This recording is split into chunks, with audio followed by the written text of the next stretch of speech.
Physiotherapy treatment எடுத்துட்டேன், பெயினுக்கு எக்ஸசைசஸை continue பண்ண சொல்கிறாங்க. என்னால் லைஃப் டைமுக்குமே எக்ஸசைசஸ் பண்ண முடியாது, நான் அதிகபட்சமாக எவ்வளோ நாள் எக்ஸசைசஸ் பண்ணால் போதும் அப்படின்னு திங்க் பண்ணுறவங்களுக்கு இந்த வீடியோ. இப்போ உங்களுக்கு muscle strain, acute low back ache, acute tendinitis இது போல் அக்யூட் கண்டிஷன்ஸ் இருக்குன்னா நீங்கள் மினிமம் 15 டேஸ்ல இருந்து 1 மந்த்துக்கு ட்வைஸ் பர் டே எக்ஸசைசஸ் பண்ணால் போதும். உங்களுக்கு டெய்லி ரொட்டீனில் எந்த ஒரு டிஸ்டர்பன்ஸும் இல்லை, பெயினும் கம்ப்ளீட்டாக ரெடியூஸ் ஆயிடுச்சு அப்படின்னா நீங்கள் எக்ஸசைசஸை ஸ்டாப் பண்ணிக்கலாம்.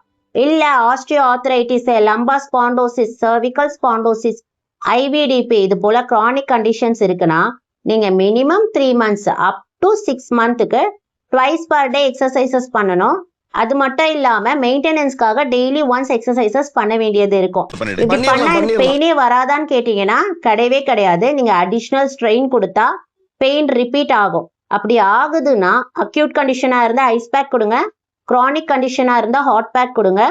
ப்ரீவியஸ்ல சொன்ன எக்ஸசைசஸை ட்வைஸ் பர் டே ரிப்பீட் பண்ணுங்க. அப்படி பண்ணி 2 to 3 டேஸ்ல பெயின் உங்களுக்கு கம்மி ஆகல, இருக்க ஜாஸ்தி ஆயிட்டே இருக்குன்னா உங்களுக்கு அடிஷ்னல் பிசியோதெரபி ட்ரீட்மெண்ட் தேவைப்படுது.